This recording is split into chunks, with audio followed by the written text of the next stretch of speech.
Aku mau nanya Pak Ustadz, ini kan mbaknya mungkin sama suami tercinta sudah kehilangan kesabaran 8 tahun, Allah belum mempercayakan rezeki. Iya. Tapi alih-alih minta terus sama Allah malah patah semangatnya ke dukun. Ini Allah bukannya semakin murka ya Pak Ustadz ya? Iya. Iya memang, iya sebenarnya Allah murka, cuma kan murkanya belum kelihatan, kalau di dunia ini belum begitu kelihatan ya. Tapi sebenarnya itu tidak disukai oleh Allah, hanya itu aja.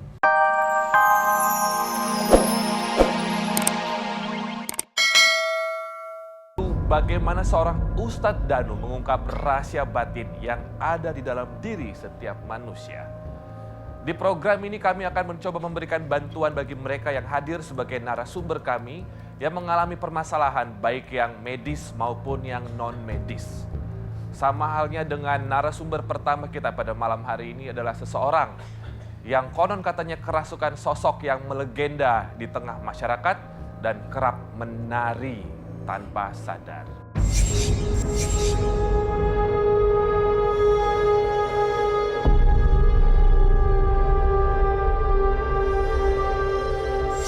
Langsung saja kita bertemu, yuk. Assalamualaikum warahmatullahi wabarakatuh. Silakan Ibu, apa kabar Ibu? Alhamdulillah baik. Dengan siapa namanya? Perkenalkan, nama saya Rosdiana Dewi, biasa dipanggil Dewi. Mbak Dewi. Usia berapa Mbak Dewi sekarang? Usia 28 tahun. 28, masih muda ya. Asalnya dari mana? Asalnya dari Pamulang Timur. Oke. Jadi ngomongin soal keluhannya gitu. Sering kerasukan katanya ya? Iya, sering nari-nari gitu. Nari-nari Iya. apa? Hip hop? Enggak, nari-nari dayang gitu. Tapi sayanya mah sadar. Awalnya memang penari dulunya atau memang nggak bisa Enggak, nari? Aku dijadiin buat wadah. Wadah? Wadah seorang dayang. Maksudnya kamu jadi, ibu tuh jadi media gitu ya? Iya, Oleh? oleh orang pintar. Ngapain ke orang pintar? Awalnya aku berobat ke sana buat, karena kan saya belum hamil ya. Belum hamil, Iya. pengen coba hamil. Terus dianya izin sama saya, mau nggak dijadiin buat wadah apa? Aku tanya gitu kan, wadah seorang dayang kata gitu. Yang katanya gunanya untuk buat jaga diri sama buat apa? Ngobatin keluarga kayak gitu. Karena kan ibu saya sakit-sakitan terus ya, sakit kepala udah puluhan tahun. Pengen gitu ngobatin orang tua. Tujuan awalnya kan pengen bisa cepat dapat momongan. Iya. Kenapa jadi untuk pembekalan apa jaga diri tadi ya? Itu jadi kita kayak ikut komunitas gitu, keluarga gitu. Komunitas, sebuah komunitas Iya. yang isinya memang mempelajari ilmu-ilmu. Iya gitu. Terus kenapa terketuk hatinya mau jadi sebagai wadah waktu itu? Karena pengen bisa ngobatin orang tua sih. Terus akhirnya si jin ini dimasukin. Iya. Bisa ngobatin orang tua? Enggak, belum nyoba. Oh belum nyoba. Iya, tapi kalau setiap nonton acara Ustadz Danu itu kayak bereaksi narik-narik energi gitu. Maaf, jadi dapat momongan, mengandung akhirnya? Kemarin sih sempat hamil 2 bulan. Terus hamil di luar kandungan, akhirnya dioperasi. Gitu. Emang nama dayangnya apa? Kalau boleh tahu emang jinnya seperti apa? Katanya sih dayang sumbi. Selain menari kalau kerasukan ngapain aja? Enggak Biasanya sih. kata saksi. Enggak pernah kerasukan, cuman kalau denger lagu-lagu kayak Lengser Weng itu, saya kan langsung bereaksi. Terus setiap nonton acara rahasia batin, itu pasti bereaksi. Langsung saja kita ketemu dengan Pak Ustadz. Yuk, boleh tepuk tangan untuk Ustadz Danu. Assalamualaikum warahmatullahi wabarakatuh. Waalaikumsalam warahmatullahi wabarakatuh. Pak Ustadz ini ganteng terus ibu-ibu ya. Pak Ustadz, aku mau nanya Pak Ustadz, ini kan mbaknya mungkin sama suami tercinta sudah kehilangan kesabaran 8 tahun, Allah belum mempercayakan rezeki. Iya. Tapi alih-alih minta terus sama Allah malah patah semangatnya ke dukun. Ini Allah bukannya semakin murka ya Pak Ustadz ya? Iya. Iya memang, iya sebenarnya Allah murka, cuma kan murkanya belum kelihatan, kalau di dunia ini belum begitu kelihatan ya. Tapi sebenarnya itu tidak disukai oleh Allah, hanya itu aja. Walaupun dianya sendiri bilang, ini kan bisa lewat apa aja, iya sih, saya tahu, tapi bukan yang cara itu. Jadi sebaiknya untuk pasangan yang sudah menikah belum dapat momongan bagaimana? Pasangan yang belum menikah dan pasangan sudah belum menikah. menikah. Pasangan yang belum mendapatkan momongan itu biasanya beberapa hal. Satu, kalau memang tes dari dokter itu sudah bagus, semuanya bagus. Sebenarnya hanya persoalannya di si ibu biasanya. Si ibu ini tidak dekat dengan ayahnya. Maksud saya si istri tidak dekat dengan ayahnya. Ayah kandungnya. Ayah kandungnya bisa, ayah mertua bisa. Kurang sayang dengan ayahnya bisa, kurang sayang dengan ibunya juga bisa. Jadi hanya itu aja sebenarnya.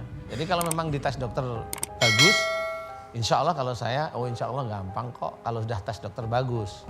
Tapi kalau dites dokter itu ada kiste, ada miom, kemudian sperma tidak bagus begini. Nah ini harus kita selesaikan dulu persoalannya itu gitu. Nah pertanyaan saya Mbak, setelah menikah Mbak ini hubungan sama orang tua menjauh atau lebih Sebelumnya biasanya diawali malah Pak Ustadz, sebelumnya juga sebelumnya. iya. Sebelum pernikahan sama papa atau bapak khususnya bagaimana hubungannya? Baik-baik aja sih, emang dulu waktu zaman sekolah saya sering ngebantah orang tua, Membantah orang tua. sering kabur-kaburan. Ya, Oh, waduh. ya emang begitu. Merinding Nggak ya, apa-apa memang. Makanya itu yang tidak pernah terpantau oleh teman-teman kita bahwa sebenarnya itu persoalannya. Kenapa? Nah ini saya cerita. Sebenarnya pada waktu seseorang menikah kemudian sperma itu masuk ke rahim. Rahim itu berhubungan dengan laki-laki. Laki-laki itu bisa ayah, bisa suami.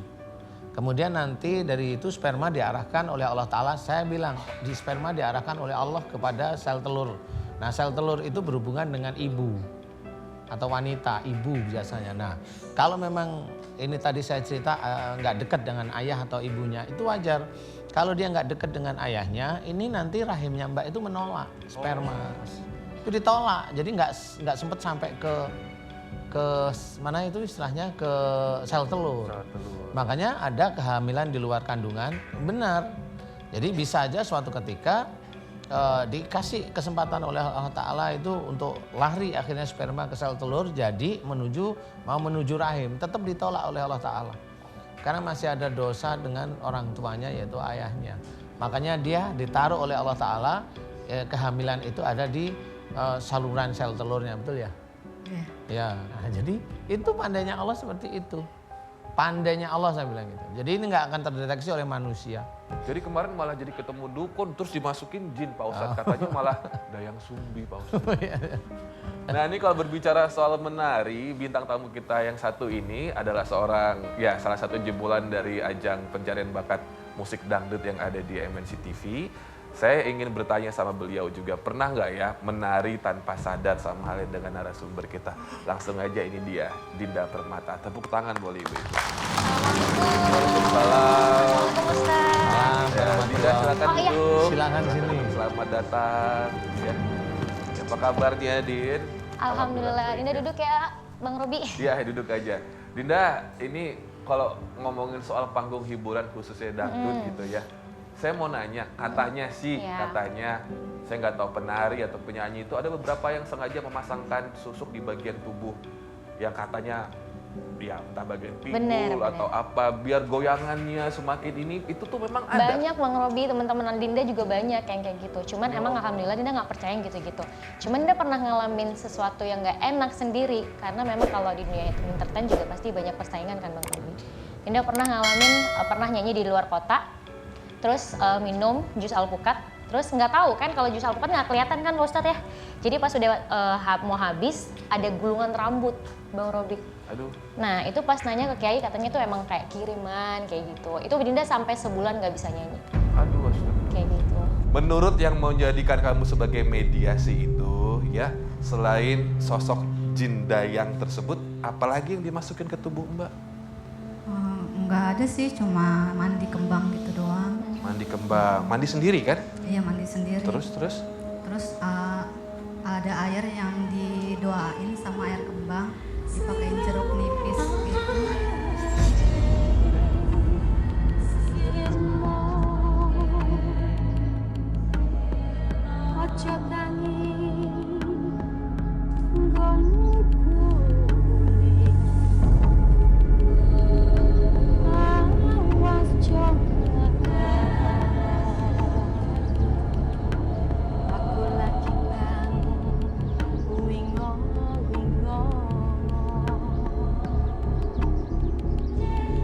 setan kau